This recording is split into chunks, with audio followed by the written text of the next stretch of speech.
Bismillah, Assalamualaikum warahmatullahi wabarakatuh.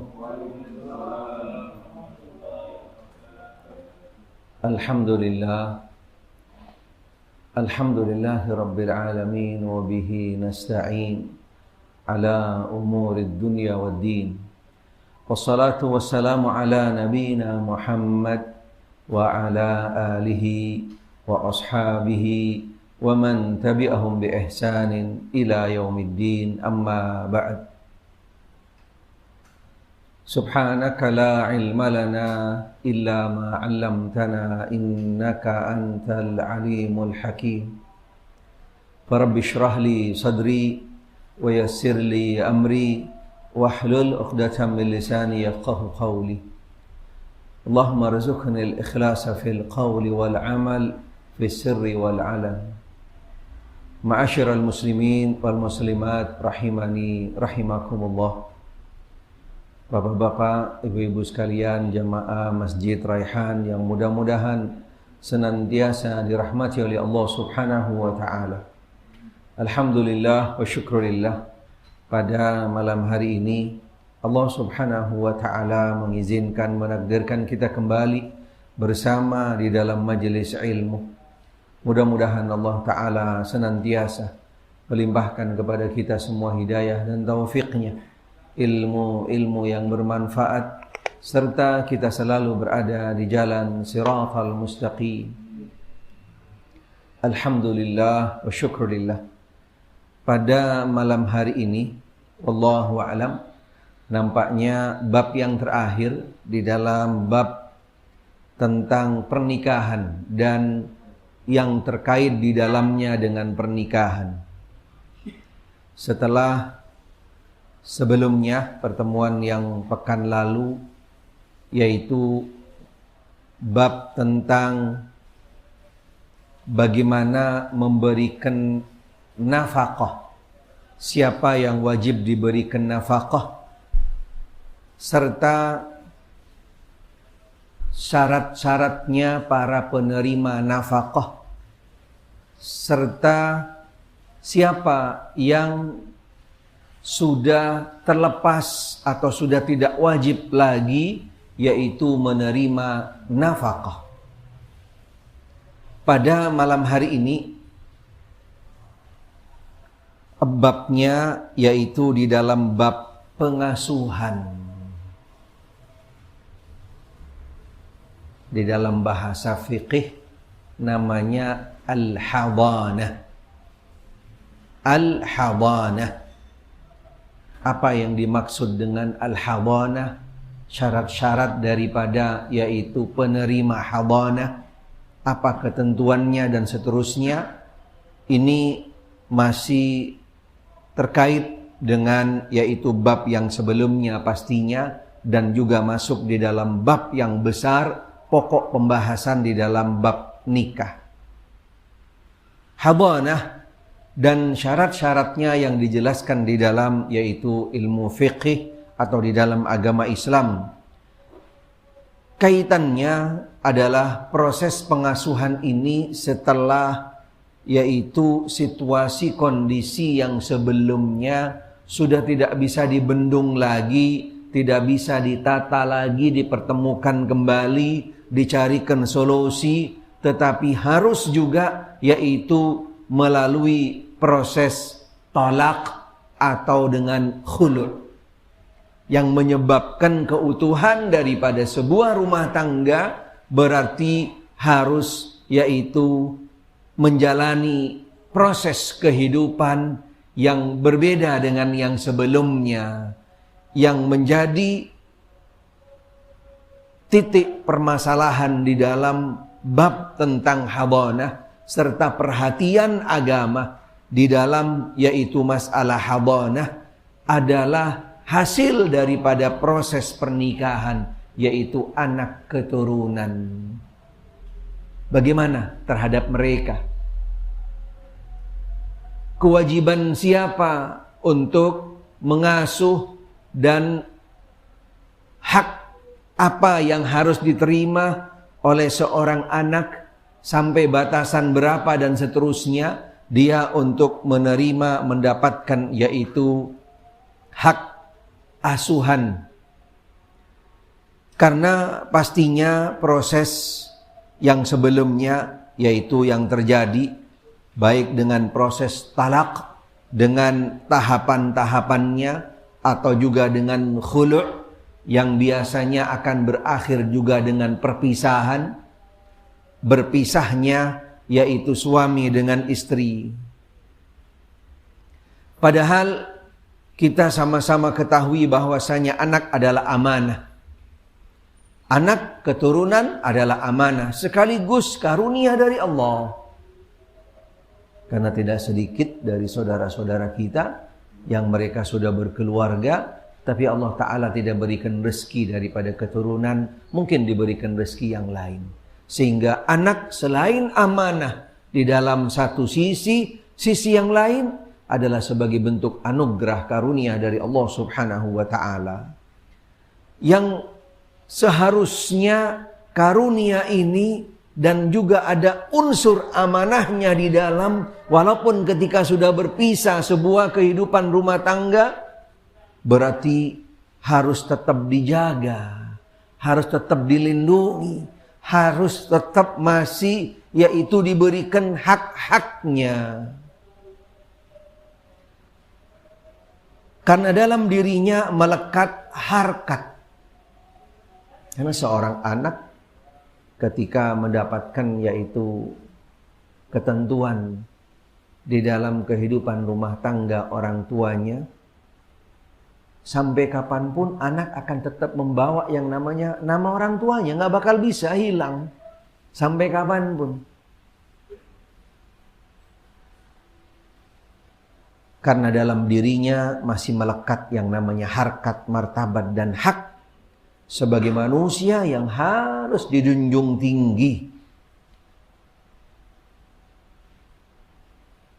Penjelasan tentang hak anak sebagai manusia ini bisa jadi tidak bisa dipenuhi karena dengan terpisahnya tadi yaitu kedua orang tua. Dari sisi hak anak yang masih kecil dan belum mandiri, pengasuhan, hadanah adalah suatu perbuatan yang wajib dilaksanakan oleh orang tuanya, karena tanpa hadanah anak akan menjadi terlantar yang berarti akan kehilangan hak-haknya. Pengasuhan anak, hadanah, dalam perspektif Islam menempati satu daripada beberapa konsep perwalian yang pengaturannya sangat jelas sejak anak masih dalam rahim ibu. Seperti yang kemarin di dalam proses talak ataupun juga di proses khulu', ketika terjadi proses tersebut, yaitu ketika seorang istri dalam keadaan hamil, di sana jelas agama memberikan aturannya, panduannya, apa hak yang diterima oleh seorang istri, sampai batasan kapan dia masih bisa menjalankan daripada masa-masa yang harus dia lalui dan seterusnya, apa yang harus dia terima. Kemudian nanti anaknya pun sejak berada di rahim ibunya sampai nanti lahir, walaupun secara hubungan antara suami dan istri sudah berpisah, tapi tetap mereka akan membawa hak-haknya, akan mendapatkan daripada hak-haknya. Sejak anak masih dalam rahim ibunya, ia sudah mempunyai hak sebagai seorang manusia sempurna. Bahkan sampai hak waris, hak wakaf, dan yang paling asasi, yang paling prinsip adalah hak nasab dari orang tuanya. Karena dengan perceraian tidak akan menghilangkan nasab seorang anak, tidak akan menghilangkan nasab seorang anak. Semua hak-hak tersebut akan berlaku efektif apabila telah lahir. Ketika di rahim berbeda, dia hanya sebatas mendapatkan hak bagaimana untuk dicukupkan kehidupannya, dipenuhi daripada keperluannya, kebutuhannya, dan seterusnya. Pengasuhan anak setelah terjadi perceraian bisa menjadi konflik antara orang tua dari kedua belah pihak, ketika tidak kembali kepada panduan yang jelas, tuntunan yang datang dari agama, masing-masing akan punya klaim, akan merasa dia yang paling berhak, dan seterusnya. Tapi dengan ketentuan agama sangat jelas, sudah diberikan aturannya. Bagaimana sebetulnya Islam menjelaskan pengasuhan anak yang setelah, yaitu melalui proses perceraian tadi. Siapa saja yang pihak yang berhak memiliki hak pengasuhan dan apa saja syarat-syaratnya. Yang pertama tentang definisi al-hadanah. Apa al-hadanah? Secara bahasa, kalimat hadanah dari masdar kalau dalam bahasa Arab, yang artinya al-hadn, bermakna mengasuh atau memelihara. Sebagaimana yang memelihara Nabi SAW, yang mengasuh beliau setelah dilahirkan, setelah beberapa waktu oleh ibunya, kemudian dilanjutkan kepada berikutnya, kemudian siapa yang nyusui, yang membesarkan, dan seterusnya. Ini juga termasuk daripada proses hadanah yang juga terjadi kepada Nabi Muhammad SAW, karena beliau dari lahir saja sudah tidak pernah berjumpa dengan ayahnya.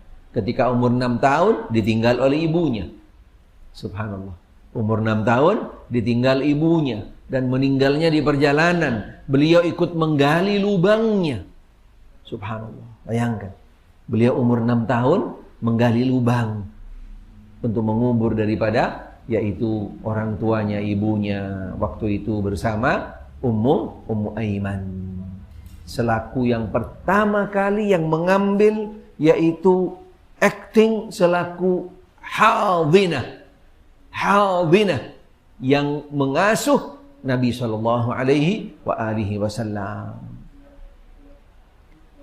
Secara terminologi di dalam syariat, di dalam agama, hadanah adalah menjaga anak yang belum bisa mengatur dan merawat dirinya sendiri. Jadi belum bisa mandiri. Berarti sejak dari mulai kelahiran sampai masa waktu yang sudah jelas ditentukan. Serta belum mampu menjaga dirinya daripada hal-hal yang dapat membahayakan dirinya. Sehingga perlu dijaga, perlu dilindungi, perlu diawasin, perlu juga dicukupin kebutuhannya. Perlu juga yang namanya, yaitu dirawat daripada yang namanya, yaitu perjalanan kehidupannya, tarbiyahnya, dan seterusnya.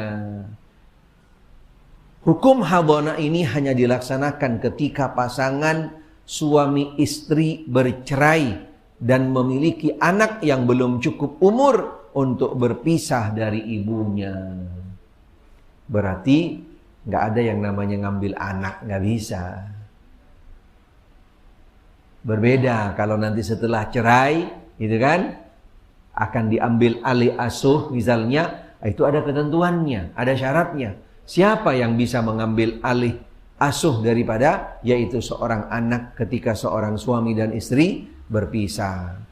Hal ini disebabkan karena si anak masih perlu penjagaan, pengasuhan, pendidikan, perawatan, dan melakukan berbagai hal demi kemaslahatannya. Inilah yang dimaksud dengan, yaitu perwalian tadi. Karena hadanah di dalamnya juga ada bentuk perwalian yang akan masuk di dalam mereka-mereka yang boleh mengambil acting asuh daripada orang tuanya, yang juga sekaligus dia adalah sebagai wali daripada anak tersebut. Apa hukum hadanah di dalam agama? Hukum hadanah di dalam agama, yaitu pengasuhan anak, hukumnya wajib. Karena anak akan hancur dengan sebab ditelantarkan. Ya Allah. Banyak sekali dampak-dampaknya, dan kita mungkin pernah mendengar, pernah ngikutin, baca, dan seterusnya. Karena sebab daripada yang namanya broken home. Nas'alullah salamah. Mudah-mudahan Allah Ta'ala menjaga dan melindungi kita semua, insyaAllah, dan juga anak-anak kita. Oleh karena itu, wajib menjaga anak tersebut daripada kehancuran, sebagaimana diwajibkan menafkahinya dan menyelamatkannya daripada kebinasaan. Anak-anak kecil yang masih memerlukan pengasuhan akan mendapatkan bahaya jika tidak mendapatkan pengasuhan dan perawatan. Ya Allah, na'udzubillah. Selain itu, ia juga harus tetap diberi nafkah dan diselamatkan dari segala hal yang dapat merusaknya.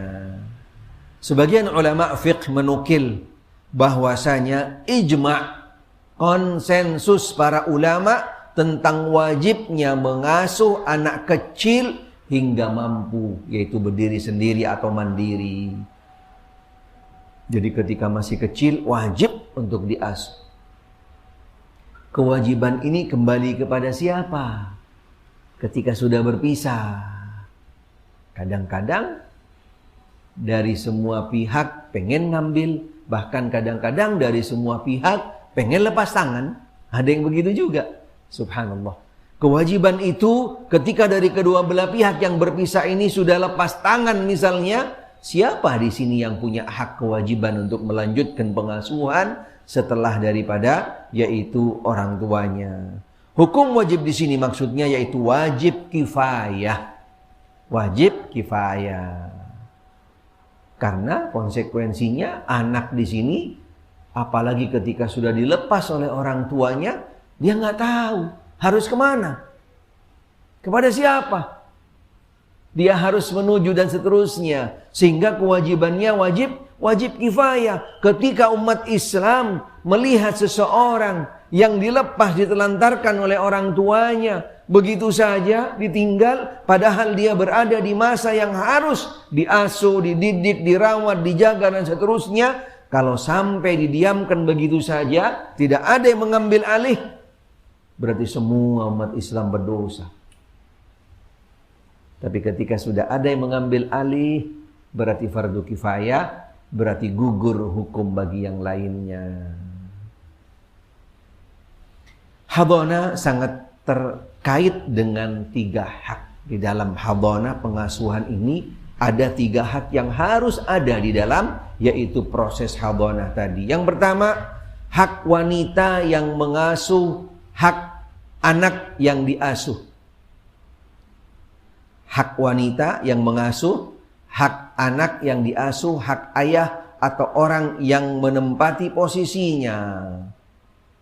Jadi bisa orang tuanya, salah satunya, isa ibunya atau bapaknya, atau yang menempati posisi daripada salah satunya tadi. Nah, ini nanti akan dijelaskan siapa mereka yang bisa mengambil acting sebagai yaitu jalur daripada istri dan jalur daripada suami masuk di dalam hak di dalam pengasuhan tadi. Jika masing-masing hak ini dapat disatukan, maka itulah jalan yang terbaik dan harus ditempuh. Jika masing-masing hak saling bertentangan, maka hak anak harus didahulukan daripada hak yang lainnya.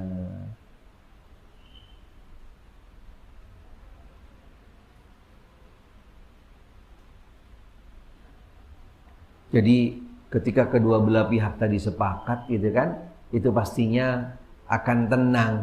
Berarti anak sudah bisa segera mendapatkan yang namanya asuhan. Tapi kalau dua-duanya lepas tangan, subhanallah, ini yang akan menjadi korban anak, sehingga harus segera dicarikan solusi. Harus segera dicarikan solusi.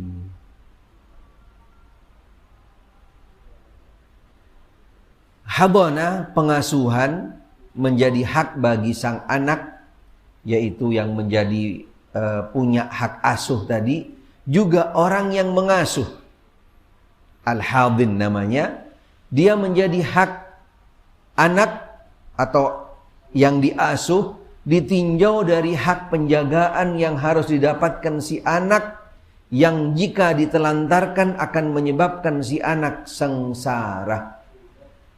Sehingga bagi anak, bagaimanapun kondisinya, siapapun yang mengambil alih, tetap hak anak itu punya hak asuh. Ketika dia memang di masa, di waktu di mana belum bisa mandiri, belum bisa mandiri, apalagi setelah melahirkan misalnya. Hadana, pengasuhan, juga merupakan hak pengasuh, yaitu daripada yang mengasuh tadi, ini jika ditinjau dari kebebasan yang dimilikinya untuk menuntut atau menggugurkan hak tersebut selama sang anak bisa diasuh oleh selainnya. Jadi yang punya hak asuh tapi dia misalnya mengalah untuk hal itu, untuk yang penting anak ini bisa diasuh, kemudian diberikan kepada siapa yang pantas menurut pemberi tadi itu untuk bisa mengasuh anaknya. Bisa-bisa saja, boleh-boleh saja seperti itu.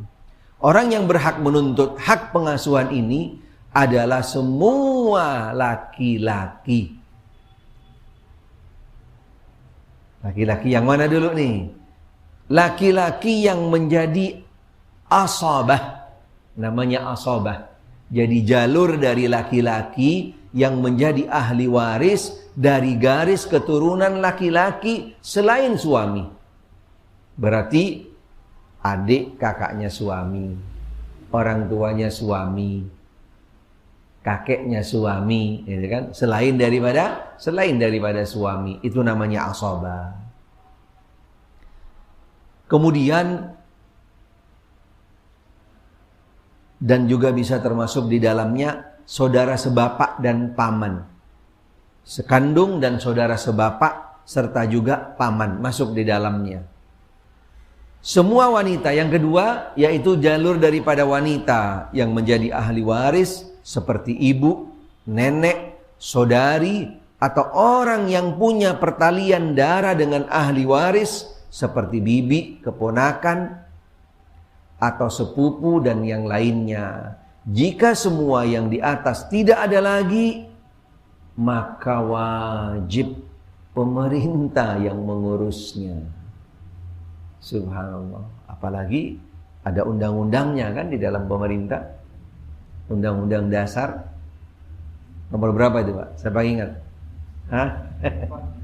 Berapa? 4. Iya, 34. Nah, yang berkaitan dengan anak-anak terlantar itu semuanya dijamin dan ditanggung oleh negara. Tapi dari nasab tadi yang cukup banyak dari kedua belah pihak, insya Allah masih ada semua, atau paling tidak sebagian dari mereka. Kecuali mungkin ada sesuatu hal dan seterusnya, bisa saja terjadi. Sehingga ketika diambil oleh pemerintah, nanti pemerintah yang bisa menentukan diberikan kepada siapa. Diberikan kepada siapa hak asuh si anak tersebut. Karena nanti akan prosesnya masuk di dalam yang namanya catatan. Formal sudah. Kalau sampai kepada pemerintah berarti sifatnya formal. Termasuk juga ketika diambil oleh salah satu daripada yaitu keluarganya, suami atau istri, di sana pun juga harus jelas di dalam statusnya. Karena pada akhirnya harus diformalkan juga untuk selanjutnya anak itu bisa punya status yang jelas. Walaupun nama orang tuanya, bapak ibunya nggak boleh diganti dan dirubah. Terkait dengan hal ini ada beberapa hal yang perlu diperhatikan.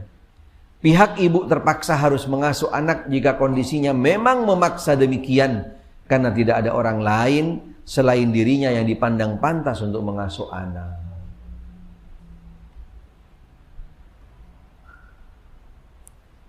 Berarti ketika seorang ibu sudah lepas tangan di dalam hal ini, ketika tidak ada yang lain, sebelum pemerintah sebenarnya adalah ibu tadi. Tapi ketika dia sudah juga lepas tangan, dikatakan si ibu tidak boleh dipaksa. Si ibu tidak boleh dipaksa mengasuh anak jika kondisinya memang tidak mengharuskan demikian. Apalagi kadang-kadang ketika permasalahan di keluarga tadi itu karena sebab-sebab akhirnya sampai berdampak kepada yaitu salah satu dari pihak itu sudah sama sekali nggak mau tahu dengan anaknya. Ya Allah, naudzubillah. Karena mengasuh anak ini hanya hak, bukan kewajiban. Bukan sebuah kewajiban. Haknya anak untuk mendapatkan asuhan. Dari siapa asuhan itu? Seperti yang tadi. Jalurnya jelas. Serta tidak ada madarat yang dikhawatirkan akan menimpa sang anak hanya karena keberadaan mahram lain selain ibunya. Dengan catatan nanti akan ada syaratnya. Apa syaratnya orang yang akan mengambil alih asuh itu? Ada syaratnya nanti. Apalagi di sini sudah disebutkan ketika sang ibu sudah tidak dia tidak mau mengasuh lagi dan itu tidak menjadi sebuah kewajiban bagi seorang ibu, hanya haknya anak harus dipenuhi. Misalnya ibu tadi nyuruh orang gitu kan, atau mungkin dari keluarganya dikasihin kepada keluarganya, ada syaratnya. Ada syarat yang nanti akan disebutkan. Seorang ayah tidak berhak merampas anak dari orang yang lebih berhak mengasuhnya, lalu memberikannya kepada wanita lain, kecuali ada alasan yang syar'i yang memperbolehkannya. Misalnya, si ibu tadi nggak mau mengasuh anaknya. Subhanallah. Lalu dia serahkan ke orang. Ternyata orang ini tidak satu agama dengan suaminya atau dengan ayahnya. Boleh di sini seorang ayah untuk mengambil. Boleh seorang ayah untuk mengambil. Karena apa? Karena yang mengasuh tadi sebagai akting pengganti daripada ibunya secara syar'i tidak dibenarkan. Sehingga ayah boleh ambil dan nanti ayah pun yang menentukan kepada siapa akan dilanjutkan asuh daripada anak ini. Jika ada wanita yang bersedia menyusui selain ibu si anak, maka ia harus menyusui bersama. Tinggal serumah dengan si ibu. Ini dia syaratnya. Kalau ibunya nggak mau, gitu kan, mau ngasuh anak, kemudian manggil orang si ibu, bayaran misalnya, sekaligus bisa nyusuin, harus di rumah si ibu. Harus di rumah si ibu. Hingga tidak kehilangan hak mengasuh anak tadi. Karena bagi ibu, untuk yang namanya mengasuh itu, pengurusannya bisa dialihkan ke orang lain. Tapi bagi ibu, sebenarnya masih ada hak asuh juga. Bagi anak itu untuk menerima hak asuh dari ibunya. Hikmah pensyariatannya. Apa dibalik hikmah disyariatkannya proses tadi habanah yang ada di dalam agama? Apa hikmahnya sebenarnya?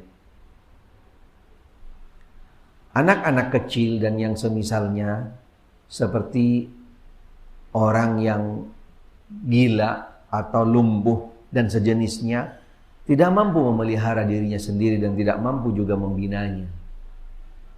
Kondisi ini menuntut disyariatkannya pengasuhan untuk menjaga orang-orang yang membutuhkannya dan memelihara urusan dan pembinaan mereka.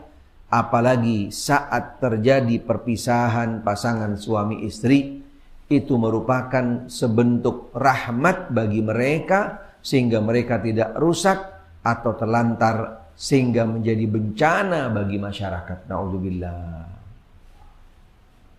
Ini hikmah disyariatkannya pengasuhan tadi, agar tidak sampai ujung-ujungnya dengan permasalahan, yaitu suami istri, anak yang menjadi korban, dan bukan hanya sampai di anak korbannya, madaratnya bisa sampai ke masyarakat. Na'udzubillah.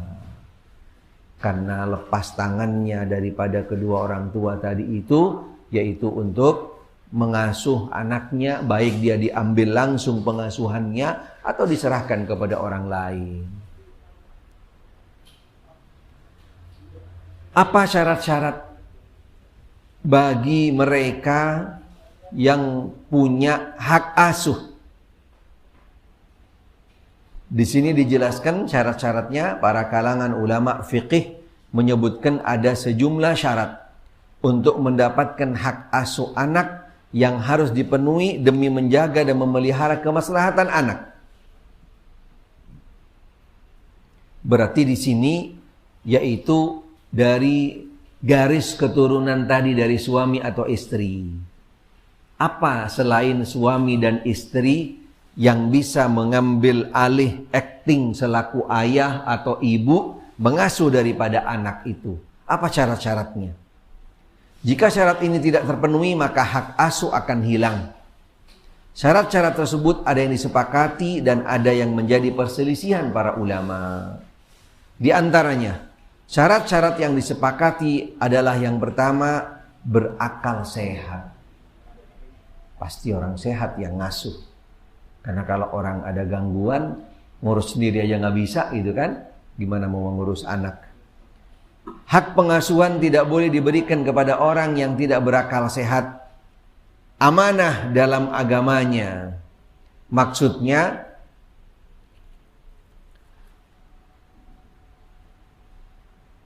dia memiliki kesolehan dan tidak fasik. Amanah dalam agamanya artinya adalah orang soleh dan tidak fasik.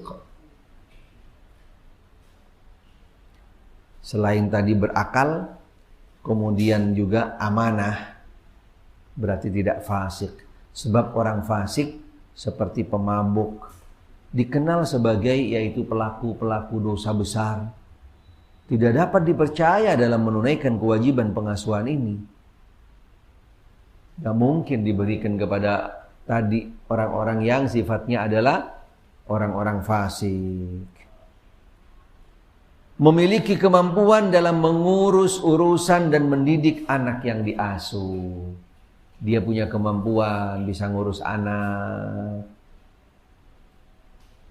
Tapi kalau ngurus anaknya sendiri aja nggak benar, gimana mau ngasuh anaknya orang gitu kan? Subhanallah, dipertanyakan. Berarti ada syarat-syaratnya. Agama pun sudah sangat bijaksana menentukan siapa yang berhak untuk mengambil alih pengasuhan daripada yaitu selain suami dan istrinya atau selain ibu dan bapaknya. Di dalam hal ini untuk kaum lelaki disyaratkan harus memiliki orang yang mampu mengurusi anak tersebut seperti istri, budak atau wanita yang dibayar untuk mengasuhnya. Ketika yang mengambil alih tadi, mengasuh anak tadi, yang masih di dalam masa pengasuhan adalah seorang laki-laki, ada syaratnya. Mungkin suaminya atau keluarganya, keluarga itu, keluarga suaminya tadi, yang dari pihak laki-laki, dia itu punya istri. Punya istri, tapi nggak punya anak misalnya. Gitu. Atau dari saudara daripada suaminya atau pamannya atau siapa yang laki-laki, dia punya orang perempuan yang bisa dibayar, yang bisa dibayar. Apa sebabnya? Kalau cuman laki-laki doang yang ngurus, yang ngasuh anak tadi itu, dijelaskan di sini bahwasanya hal ini disebabkan lelaki tidak memiliki kesabaran menghadapi keadaan anak-anak seperti kaum wanita. Benar nggak? Ngaku, kita benar nih Pak. Kita ngaku benar, subhanallah. Sehingga agama pun juga sudah memberikan preventif. Subhanallah. Jadi ketika diambil alih oleh seorang laki-laki yang punya hubungan dengan suami, gitu kan? Mau ngambil alih untuk mengasuh, ada syaratnya lagi. Selain tadi dia orang akal sehat, orang amanah, orang soleh, kemudian mampu. Mampunya bagi laki-laki ini ada yang bantuin. Mungkin dia sewa baby sister. Nah, atau mungkin dia punya istri tapi nggak punya anak. Nah, ini mungkin bisa termasuk orang-orang yang bisa mengambil alih tadi. Sehingga bila tidak ada orang yang mampu mengurusnya, maka haknya berpindah kepada selainnya. Kalau laki-laki tadi yang ngambil tapi nggak ada yang ngurus, dia sendiri mau ngurusnya, kecil sekali, gitu kan? Walaupun bisa saja, bisa ada yang sabar gitu kan. Tapi secara umum, standarnya di dalam agama, di dalam fikih, syariat, diberikan tadi syaratnya. Harus ada perempuan di sana. Apalagi misalnya yang diasuh itu adalah anak perempuan. Subhanallah, pastinya akan lebih beresiko lagi, lebih beresiko lagi. Demikian juga adat kebiasaan yang ada, lelaki tidak langsung mengurus anak-anaknya, tapi mengurusinya melalui istri-istri mereka. Pengasuh tidak memiliki penyakit yang dapat memudaratkan sang anak yang diasuh. Ini syarat yang lain juga. Berarti harus dites dulu. harus dicek up dulu nih yang mau ngasuh. Termasuk juga yaitu minimal antigen.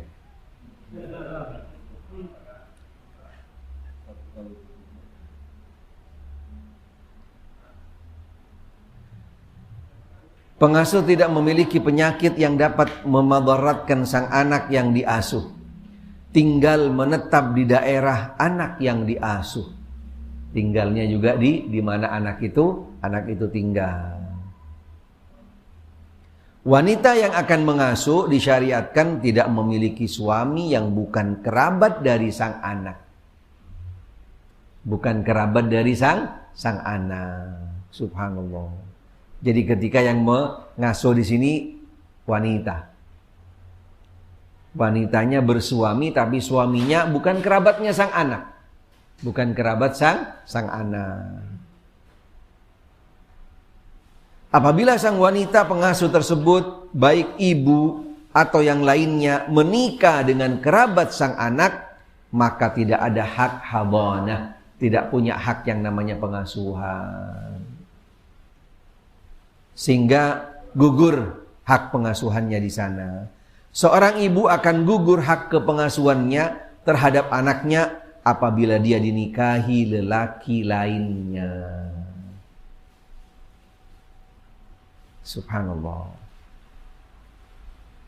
Jadi ketika ibunya di masa-masa dia harus mengasuh anaknya dan si anak punya hak asuh, tapi udah nikah si ibu ini, hilang hak asuh ibu itu. Subhanallah. Seorang ibu akan gugur hak kepengasuhannya terhadap anaknya apabila dia dinikahi lelaki lain. Al-Imam Ibnul Mundir rahimahullah berkata, para ulama menyatakan sepakat bahwa pasangan suami istri apabila berpisah dan memiliki anak bayi, maka ibunya yang paling berhak mengasuhnya. Selama sang ibu belum menikah lagi. Karena masa iddahnya seorang wanita ketika ditalak di dalam waktu masa hamil, itu iddahnya sampai melahirkan. Setelah melahirkan, selesai iddahnya, berarti sudah seorang istri atau seorang ibu tadi itu ketika dipinang boleh-boleh saja menikah.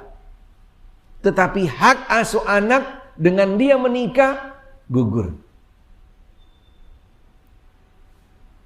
Mereka juga sepakat, para ulama juga sepakat bahwa tidak ada hak bagi ibu pada anaknya bila telah menikah lagi. Hal ini juga ditegaskan oleh sabda Rasul sallallahu alaihi wasallam yang diriwayatkan daripada Amr bin Shu'aib dengan menukil dari ayahnya, dari kakeknya, bahwa ada seorang wanita yang mengadu kepada Rasul sallallahu alaihi wasallam, "Ya Rasulullah, inna ibni hadha kana batni lahu wi'a wa thadi lahu siqa wa hijri lahu hiwa wa inna abahu talaqani wa arada an yantazi'ahu minni." Faqala laha Rasulullah sallallahu alaihi wasallam, "Anti ahaqqum bihi ma lam tankihi." Ada seorang wanita menemui Nabi sallallahu alaihi wasallam. "Wahai Rasulullah, anak ini dulu pernah menjadikan perutku sebagai wadahnya. Dan dia nyusu dariku dan kamarku sebagai rumahnya. Kini ayahnya telah menceraikanku dan ingin merampasnya dariku." Rasulullah sallallahu alaihi wasallam bersabda kepada wanita tadi, "Kamu lebih berhak terhadap anak itu. Kemudian Nabi memberikan persyaratan, selama kamu belum menikah lagi. Hadis riwayat Abu Dawud, Al-Imam Ahmad dan juga Al-Imam Hakim, dan hadis ini dihasankan oleh Syekh Albani rahimahullah. Ini dasar hadisnya, jelas. Di antara syarat yang masih diperselisihkan adalah pertama, tentang masalah Islam. Nah, ini dia tadi, orang yang akan mengambil alih untuk mengasuh tadi adalah tentang agama. Harus agama Islam. Para ulama berbeda pendapat tentang syarat ini. Ada yang mengatakan boleh, ada yang mengatakan tidak boleh.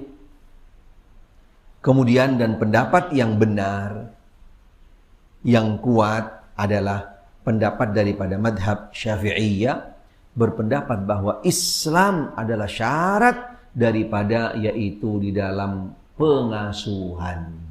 Islam harus menjadi syarat. Apa alasannya? Pendapat yang kuat ini adalah pendapat yang menjadikan Islam sebagai syarat untuk memperoleh hak asuh. Alasannya adalah karena pengasuhan merupakan bentuk perwalian. Karena yang mengambil alih tadi sebagai acting orang tuanya atau ibunya, itu sekaligus menjadi wali bagi dia. Dan tidak ada hak perwalian untuk orang yang beda agama. Nggak bisa.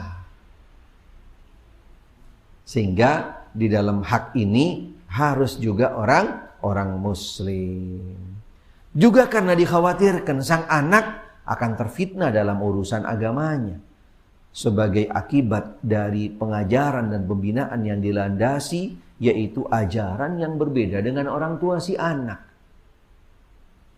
Karena ketika diasuh oleh seseorang yang berbeda agama, tidak mungkin yang ngasuh itu akan berharap anaknya masuk agama selain beda dengan dia. Tidak mungkin.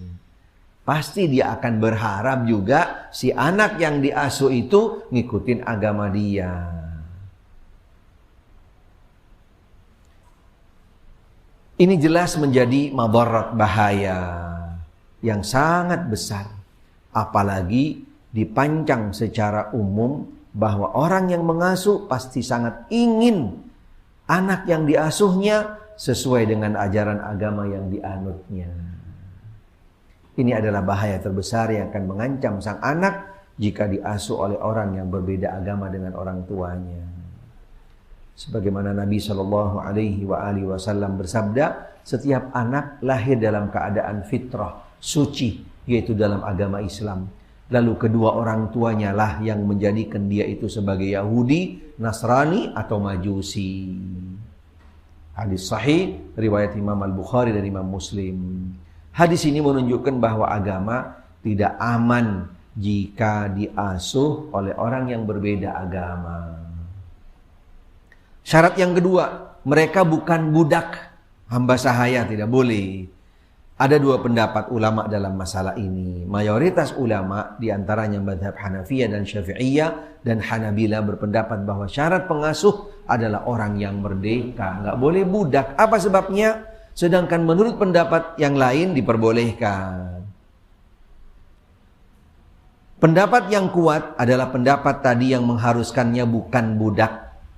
Dan ini termasuk pendapat mayoritas ulama dengan alasan seorang budak tidak memiliki kemampuan untuk memberikan manfaat kepada sang anak dengan baik karena dia sibuk mengurus dan berkhidmat kepada majikannya atau tuannya.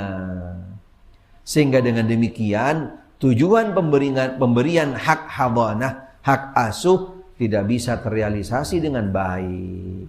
Alasan lainnya adalah hadanah merupakan bentuk perwalian dan tidak ada perwalian yang diberikan kepada seorang budak. Apalagi anaknya merdeka, gitu kan? Tidak mungkin diberikan. Sebab dirinya sendiri dan semua yang dia miliki adalah milik tuannya. Yang ketiga, ar-rushd. Maksudnya yaitu memiliki kemampuan dan beraktivitas dan mampu menjaga harta dengan baik. Syarat yang ketiga ini yaitu orang yang bisa memanage di dalam pengeluaran, pemasukan, pembiayaan dan seterusnya. Syarat yang ketiga ini,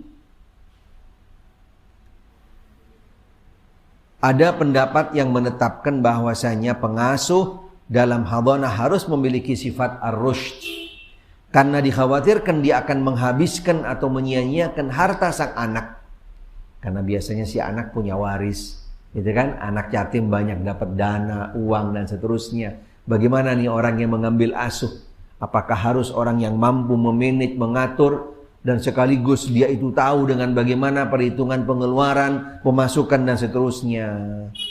Mazhab Hanafiyah dan Hanabila memandangnya bukan persyaratan.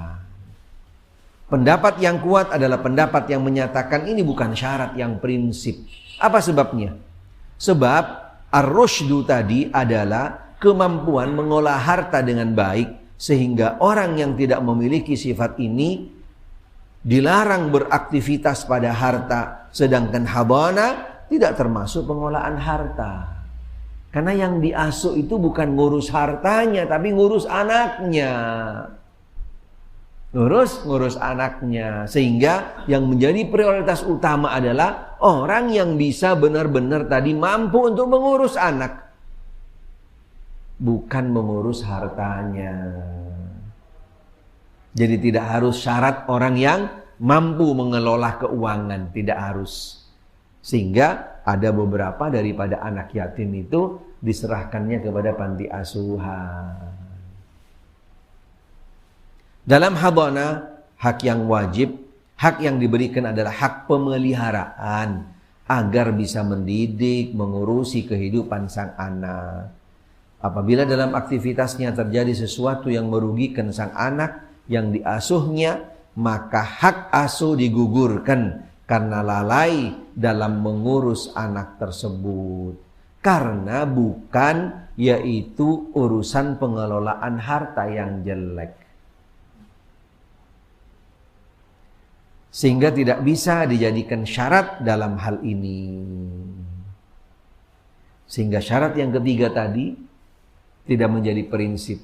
Tapi yang paling penting tadi adalah orang yang muslim.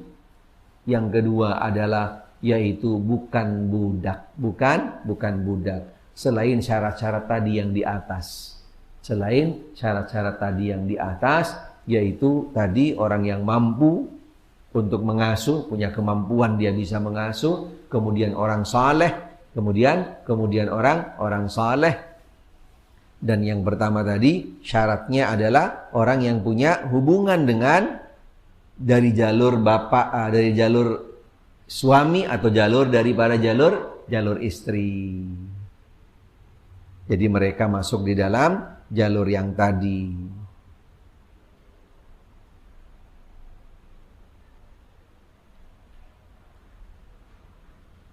Dan berakal sehat dan berakal sehat daripada syarat-syarat yang tadi. Kemudian ada pendapat yang juga menjelaskan tentang hak daripada anak secara panduan di dalam pengasuhan ini. Juga dijelaskan bahwasanya ada tahapannya. Jadi sisi yang lain yang dilihat oleh para ulama kepada anak daripada yaitu dampak perceraian tadi dilihat daripada masa umur si anak. Kalau tadi proses-prosesnya jelas gitu kan, baik itu kembali yang baru lahir atau umur berapa saja, walaupun yang diprioritaskan khususnya adalah yang masih belum bisa mandiri, yang belum bisa mandiri, yang masih perlu diasuh dan seterusnya. Tetapi ada sebagian yang juga memberikan yaitu pandangan, sudut pandang melihat daripada marahilil hadanah. Bagaimana tahapannya, yaitu dilihat daripada umur si anak. Yang pertama, at-tifl mundu wiladatihi wa hatta bulughihi sin at-tamyiz. Fi hadhihi sin takunu al-hadana lin-nisa'i mutlaqan. Haitsu inna at-tifla fi hadhihi al-marhala min al-umr fi hajatin ila al-hanan wa naw'un min ar-ri'aya la yaqdir 'alayha illa an-nisa' wal muqaddamatun 'ala ghairiha min an-nisa' fi hadhihi al-marhala. Ketika melihat daripada sisi yaitu umurnya anak, berarti ketika anak itu masih di dalam umur yaitu balita. Nah, kalau boleh diartikan balita, dia itu belum balita, termasuk juga sampai umur tamyiz, dari baru lahir, dan dia itu masanya sampai masa-masa baligh paling tidak. Umur ini atau masa ini mutlak haknya seorang wanita. Seorang wanita.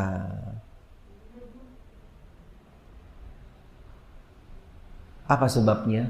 Karena dijelaskan seperti yang tadi, seorang anak di masa-masa tersebut, di tahapan-tahapan tersebut itu masih butuh kasih sayang, butuh perhatian.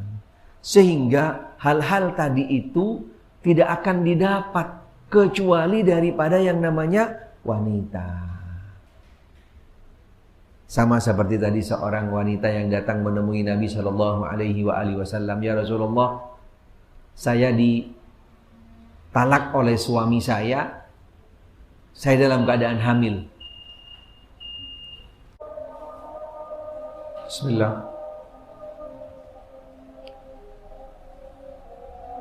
Tahapan yang pertama tadi yaitu ketika anak di masa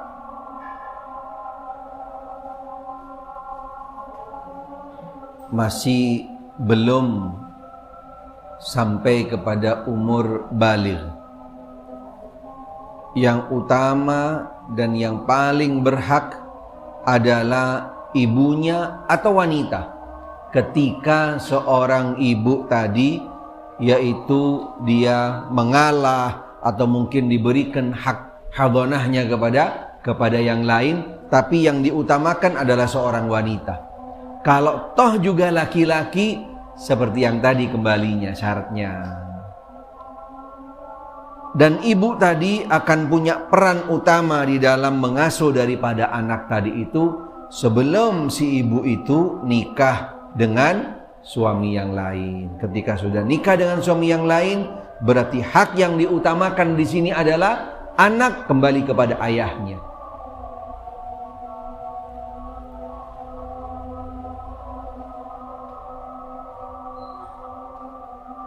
Kemudian tahapan yang kedua, yama yutlaqu 'alaiha sinnut tamyiz aw bulughut tifl haddan min al-umur yastaqillu fihi bi khidmati nafsihi ba'd al-istiqlal wa dhalika bi an ya'kula wahda wa yalbas wahda wa qadira ba'd al-fuqaha dhalika bi bulughihi as-sabi'a min al-umur بالنسبة للذكر أو البنت فتبدأ عندها سن التمييز ببلوغها مبلغ النساء وهي 9 سنين في رواية عند الأحمد وحضانة الولد في سنة التمييز حسب الذي جرى عليه العمل وهو تخييره بين الأب والأم وقد قضى بذلك بعض الخلفاء الراشدين عمر وعلي رضي الله عنهما وقد ثبت أنه جاءت امرأة إلى الرسول صلى الله عليه وسلم فقالت له إن زوجي يريد أن يذهب بابني وقد سقاني من بئر أبي عنية وقد نفعني فقال له النبي صلى الله عليه وسلم هذا أبوك وهذه أمك فخذ بيد أيهما شئت فأخذ بيد أمه فانطلقت به.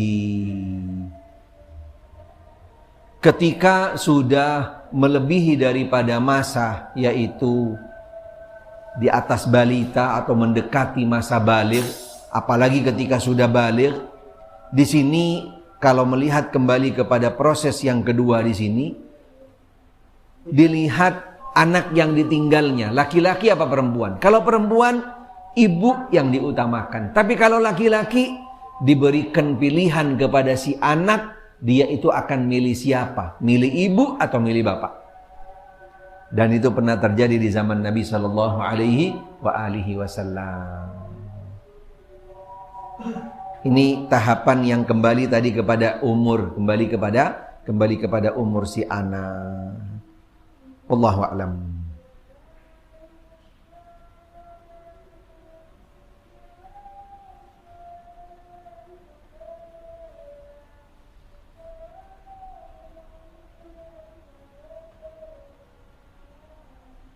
Silahkan kalau mungkin ada yang perlu dipertanyakan.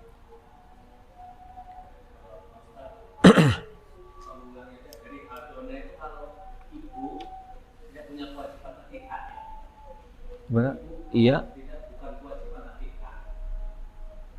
Iya, bukan sebuah kewajiban, tetapi haknya anak. Haknya anak. Gitu. Tetapi ketika anak itu masih bayi, istilahnya masih balita atau belum baligh, ibu yang paling pertama diutamakan untuk mengambil alih asuh. Gitu. Selama sang ibu tadi itu tidak ada halangan dia. Tidak ada halangan untuk mengambil asuh tadi itu. Atau dia serahkan kepada orang lain. Atau dia itu menikah. Berarti yang diutamakan di sana adalah kembali kepada ayahnya. Sang ayah yang memutuskan. Dia yang mengambil alih. Atau dia pakai bayar orang. Karena tidak mungkin seorang laki-laki mengasuh. Karena tadi ada keterbatasan. Wallahu a'lam. Iya, Pak. Ketika sebuah keluarga ini, ibu ini melahirkan, kemudian si ibu ini agak sedikit terganggu mental. Maaf. Sehingga tidak bisa mengasuh anak. Baik. Ketika si ibu ini harus berpisah, Iya. si bapak kawin lagi, kemudian anak ini diasuh oleh ibu tiri kan? Iya. Nah. Sama seperti yang tadi, karena ibunya tidak punya hak di sana. Gitu. Karena apa? Karena halangan tadi, tidak ada gangguan, gitu. Ada halangan. Karena kalau sudah terganggu kesehatannya, berarti di sana yang berhak adalah suaminya atau bapaknya. Bapaknya boleh mengambil alih tadi istrinya. Karena dia punya istri, boleh untuk mengasuh tadi. Tapi kalau dia sendiri yang mengasuh, dikhawatirkan tidak mampu. Wallahu a'lam.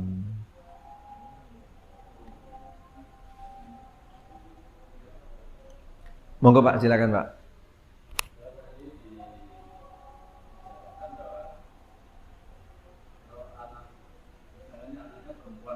Iya Pak.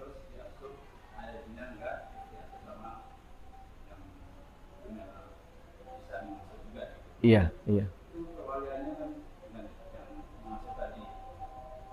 Iya, untuk pengasuh perwalian istilahnya di dalam pengasuhan. Iya, bukan berarti nanti dia punya hak untuk bisa menikahin, tidak bisa. Tidak bisa, karena tadi nasab tidak akan nggak berubah, Pak. Nasabnya tetap kembali kepada orang tuanya. Nanti ketika dia masa di mana harus nikah, wali daripada anak perempuan tadi itu tetap orang tuanya. Kalau ada, atau yang satu jalur dengan suaminya atau dengan bapaknya, adiknya, kakaknya, atau pamannya dan seterusnya. Jadi nggak berubah perwaliannya. Tapi maksud perwalian yang disebutkan tadi adalah pengasuhan itu mirip seperti perwalian, sehingga juga ditentukan di sana ada syarat-syarat. Salah satunya tadi yaitu akal sehat, kemudian satu agama, dan juga punya kemampuan di dalam mengasuh tadi, orang soleh dan seterusnya. Allahu a'lam.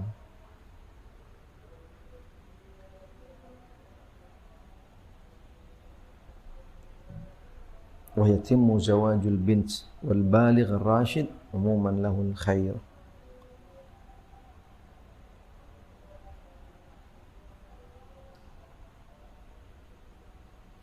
Baik, mudah-mudahan itu yang bisa kami sampaikan pada malam hari ini tentang pengasuhan.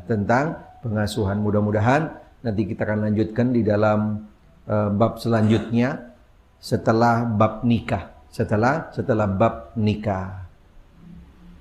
Mudah-mudahan Allah Subhanahu wa taala menjadikan apa yang sudah kita pelajari menjadi ilmu yang bermanfaat khususnya buat diri kami dan juga buat jamaah sekalian yang benar datangnya dari Allah Ta'ala, yang salah dari diri kami. Mudah-mudahan Allah Ta'ala memaafkan kami dan akhirnya kita tutup dengan doa kafaratul majlis. Subhanakallahumma bihamdik, asyhadu an la ilaha illa anta astaghfiruka wa atubu ilaik. Sallallahu wasallam ala Muhammadin wa alihi wa sahbihi wasallam.